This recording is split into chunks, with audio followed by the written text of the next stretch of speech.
Hello everyone, welcome to my channel Biomedico. Now we are dealing with kingdom Protista. In our previous video we have seen about chrysophytes and dinoflagellates. Now in this video we will see about euglenoids.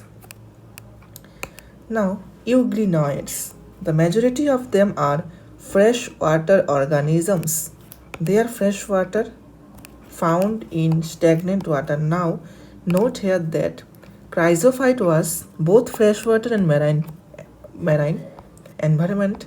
Dinoflagellates, they are mostly marine, and euglenoids, they are mostly freshwater. Now you can remember this by mnemonic DCE.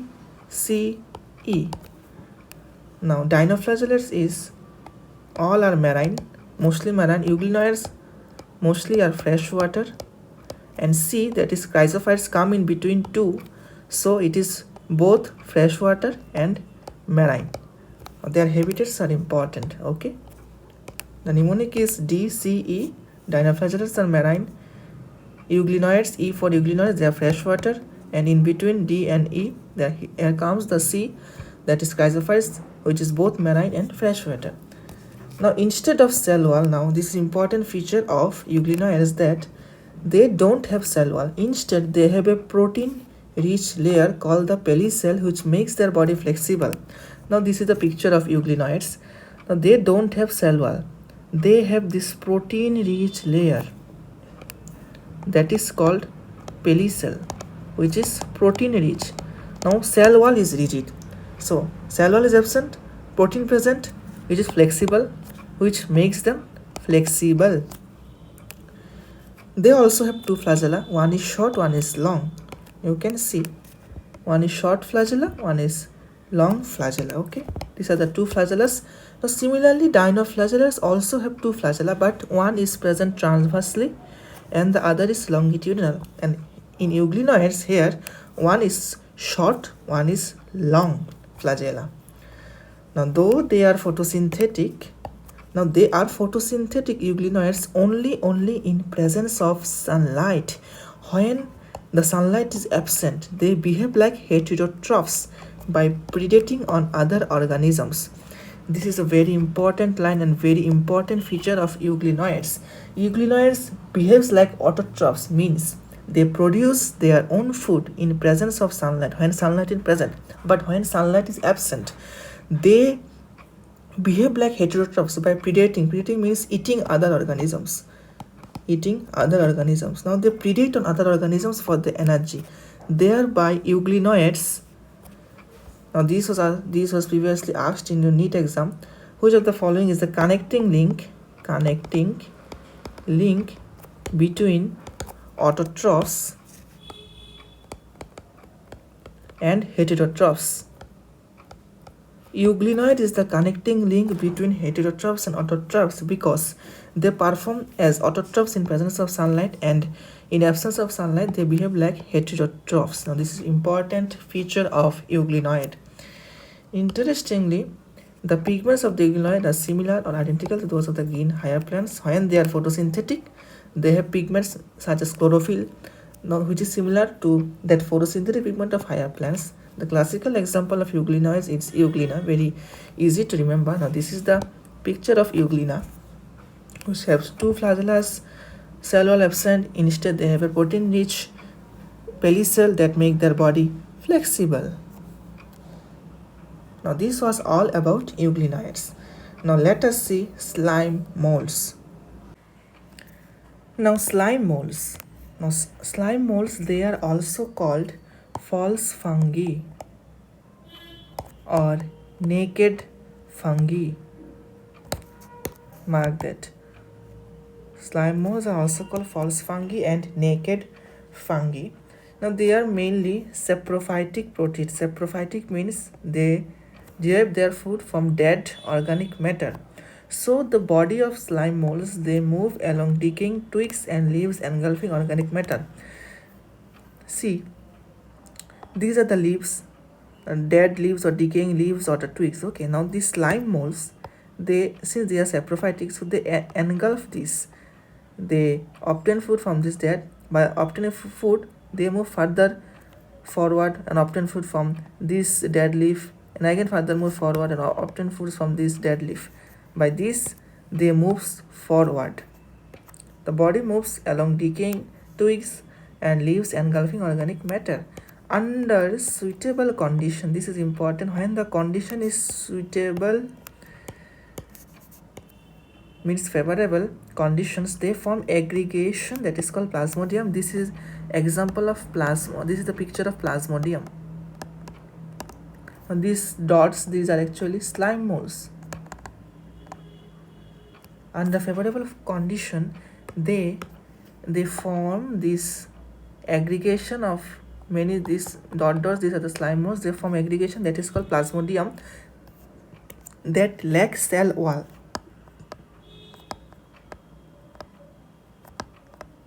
Now this is not a cell wall. Okay, this is not a cell wall. This plasmodium lacks cell wall. Now this plasmodium, which may grow and spread over several feet. Now when there is unfavorable conditions, the plasmodium differentiates and they form fruiting bodies bearing spores at their tips. Now the spores possess true walls. Now see this concept. When the condition is unfavorable, okay, this plasmodium, now this is the plasmodium, see, this is the plasmodium that contains these slime molds. Under favorable condition, this plasmodium, they form these fruiting bodies. Now these are called fruiting bodies. These fruiting bodies, they have spores within it. Okay, they have spores. These are small spores. These are the spores within the fruiting bodies. These spores have cell wall, but plasmodium don't have cell wall. The spores that possesses cell wall, true wall, but plasmodium don't have cell wall. Now they are extremely resistant. Now these spores are extremely resistant and survive for many years under adverse condition. Since they have cell wall, so they can survive for many years under adverse condition. They survive for many years. Now the spores are dispersed by the air currents. When air comes, now the spores, they are dispersed from these fruiting bodies. These are the fruiting bodies. From this fruiting body, the spores are dispersed by the air current, which gives rise to new slime mold. Okay.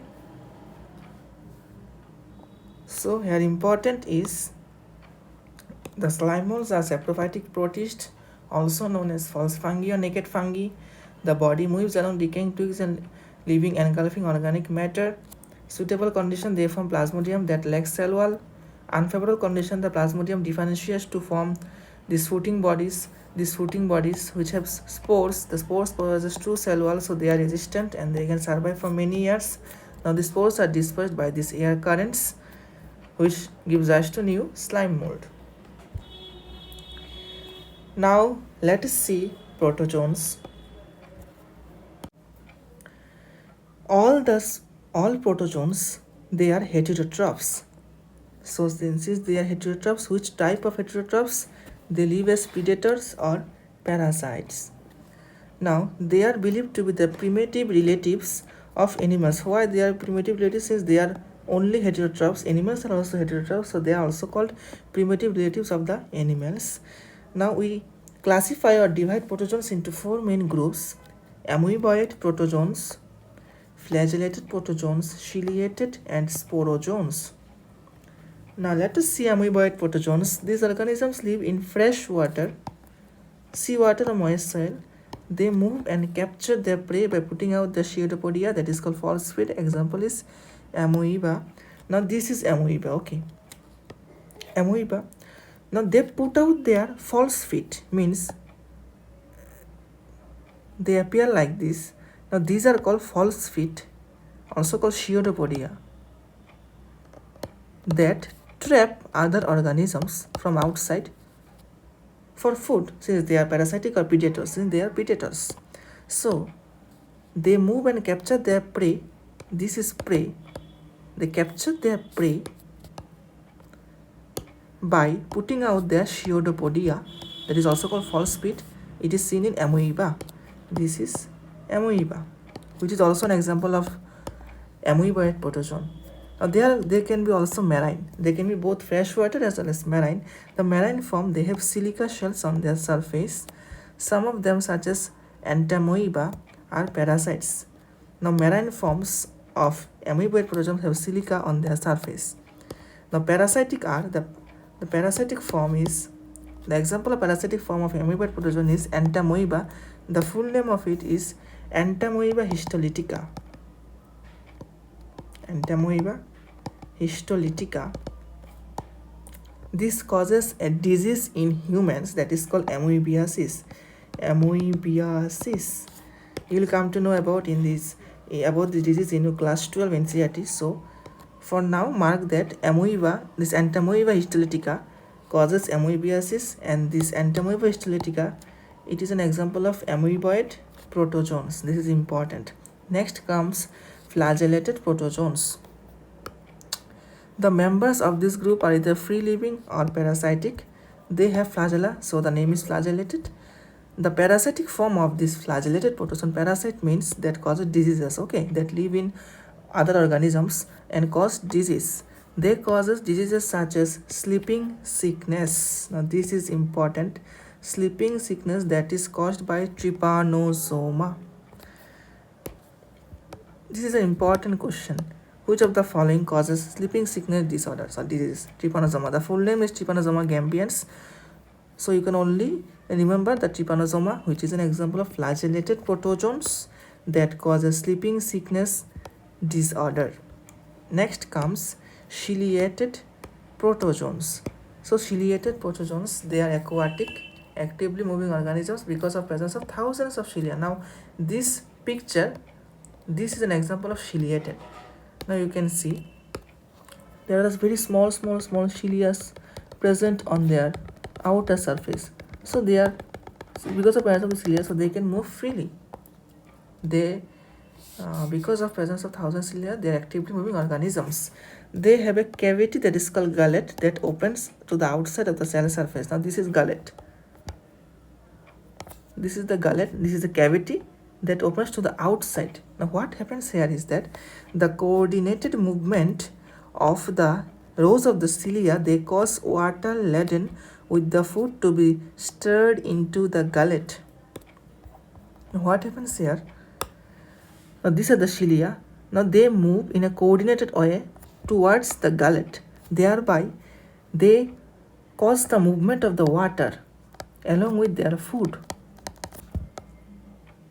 to move inside this gullet, and thereby they obtain their food. Okay.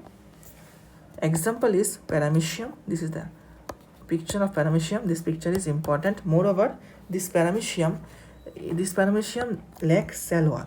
Okay, they don't have cell wall. Mark this point. This is not given in your Ncert. This paramecium lacks cell wall. Now the sporozoan, which is very important. This includes diverse organisms that have an infectious spore-like stage in their life cycle. They have infectious spore-like stage. That's why they are called sporozoans. The most notorious example of sporozoan is Plasmodium, that is a malarial parasite which causes malaria. A disease has a staggering effect on the human. Now this is very important, that which type of protozoans cause malaria? Sporozoan. Within the sporozoan, the Plasmodium is the parasite for the malaria. Now this is given in very details in your class 12 Ncert about the life cycle of Plasmodium which causes malaria. So we will study about it in more details in our class 12.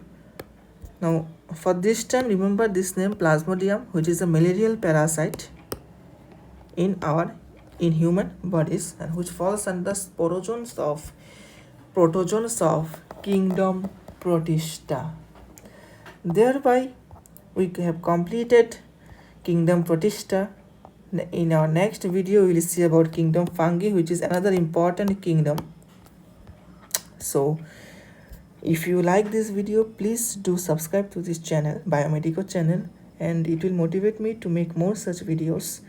So till then, keep studying, and please do revise your NCERT again and again and again. It is very important for your NEET exam as well as your boards or pre-boards exams. Okay, so thank you guys, see you in the next video. Bye.